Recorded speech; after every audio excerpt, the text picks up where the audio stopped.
Okay, this next one is a real toughie, and that's speaking in a place where it's difficult to hear you. Maybe it's a loud bar, or maybe it's a loud workplace. What's going to happen with your voice is the breathiness is going to drop out, and it's going to become more pinched. So if you're trying to talk really loud, see how it starts to get pinched? What you want to try to do is get so that you're not doing that as much. And the main things you can do is make sure that you're supporting your breath by a big long breath, shoulders back. Work on your resonance, that your mouth is open. Those two things alone will increase your resonance greatly.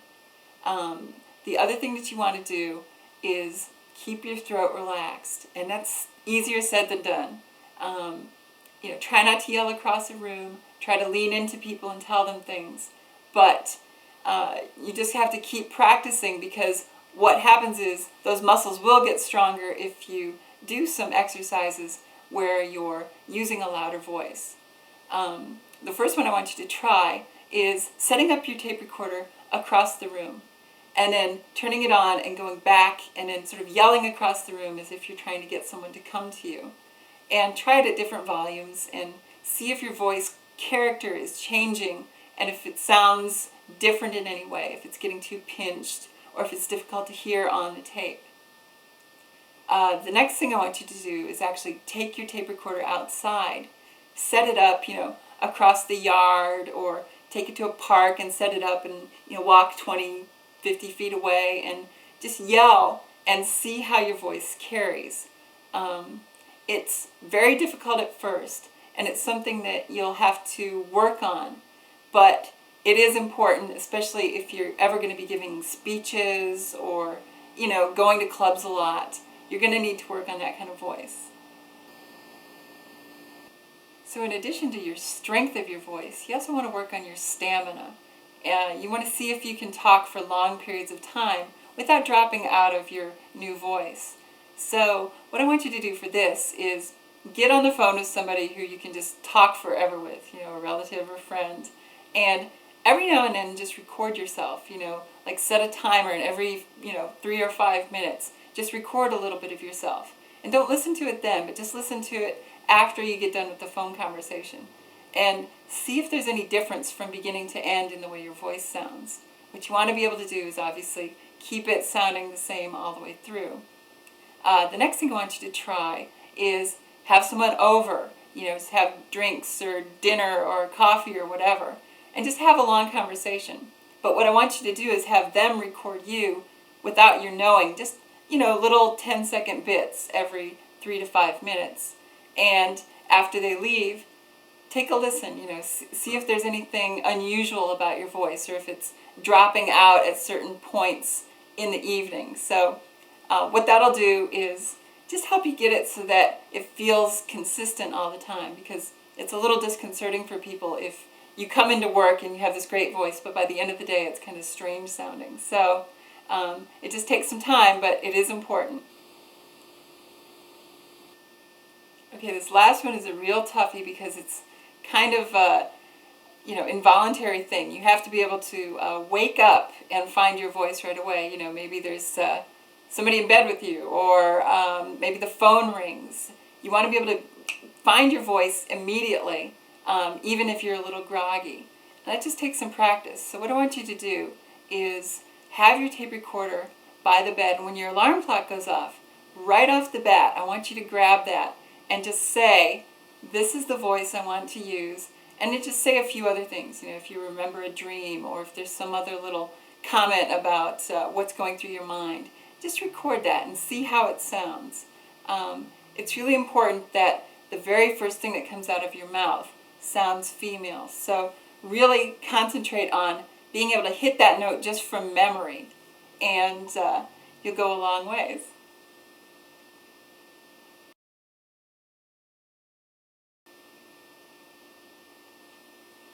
Quickly, I just want to, now that we're done with our exercises, go through a couple of common questions that I get. One is, people ask me, my voice sounds so strange, when I'm talking, what's the problem? Am I doing something wrong? And the answer is yes, you are doing something wrong. You shouldn't be listening to yourself as you speak, because the voice that you hear sort of echoing around in your head is very different than what people are hearing away from you. So you want to just be talking by feel. That's why all these exercises have been about feel. The time to hear is when you've recorded it, because that's the only real gauge of hearing. Your ear is going to trick you if you're listening while you speak. So you got to get to where you're not conscious of how you sound when you're speaking. You're just feeling it like it's just a muscle memory kind of thing. Sometimes people ask me, they'll say, my friends all say I sound fine, but I'm still getting clocked all the time. What's going on? And unfortunately, sometimes well-meaning friends will say things to you to be encouraging or not to hurt your feelings that aren't really doing you any favors as far as getting your voice right. So even though your friends may mean well, the real trick is to find people who will either give you an honest opinion or learn to figure it out yourself from your tape recorder. That's the only way that you're going to improve. People telling you sound great, if you don't, isn't going to help you. So ask people to be honest and tell you what they think. Sometimes people ask, I'm already full-time, should I just start with this new voice? That seems really strange.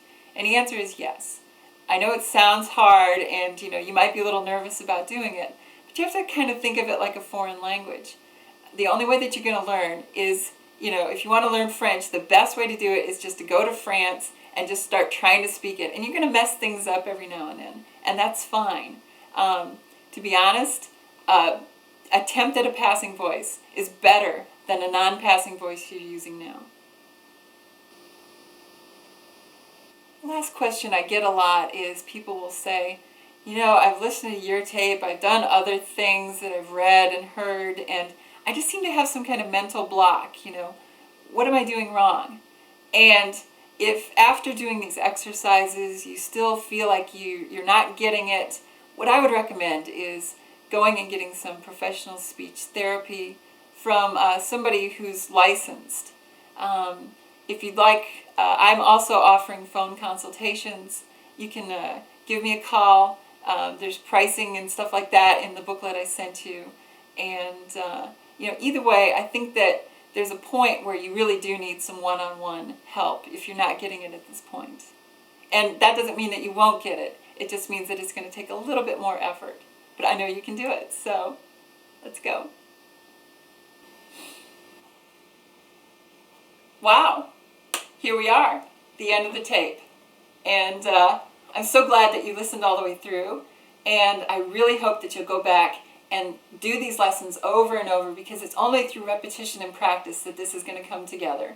So get out there, record your voice, listen, really try to get a feel for it. It'll take a while, but I know you can do it. If there's anything you had questions about on this, or if you thought this was great, if you wish there were more information about certain things, let me know. It's the only way that I can improve these kind of projects. And I also wanted to let you know that if you'd like, I am available for phone consultations. And you can contact me through my website, tsroadmap.com, if you're interested in one-on-one tutoring. I just wanted to wish you best of luck. I hope this little roadmap has helped you on your journey, and I hope it takes you one step closer to even greater happiness. Bye now.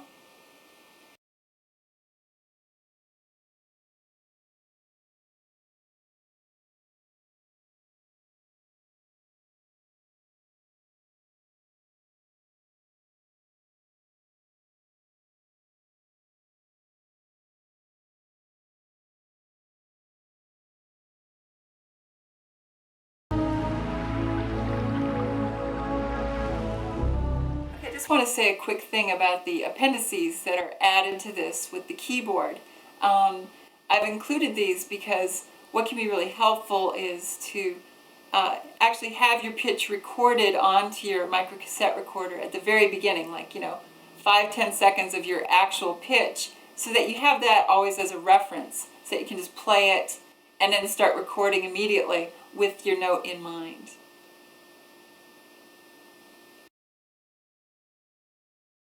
Okay, I'm just going to play the A, that's average female range. just so you have this as a reference. This is A.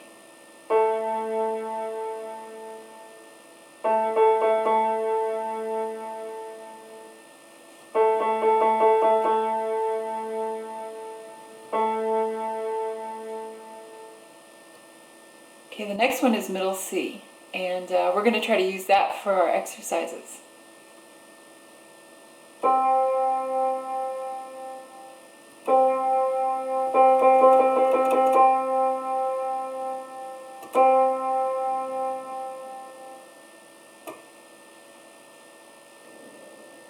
Okay, this appendix is going to help you find pitch, and I'm just going to play notes that are only in our female range. So I'm going to start, and I'll say the note, then I'll play the note, I'll pause for a minute, and then I'll go to the next one.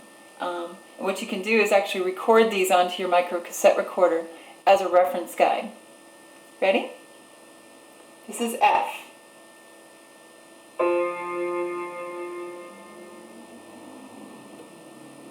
This is G.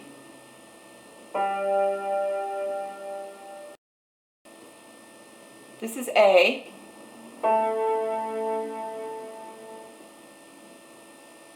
This is B.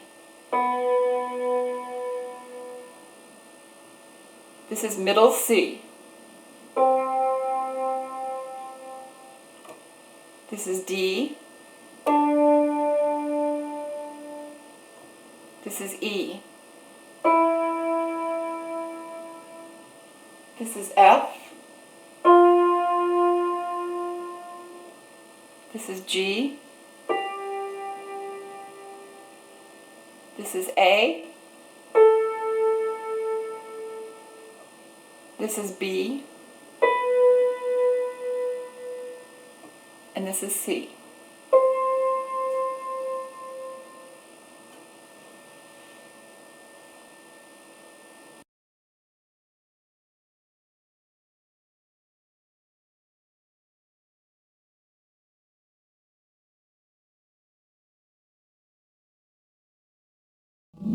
So we're just going to do this a few times, so let's just take a sip and gargle along with me. Ready?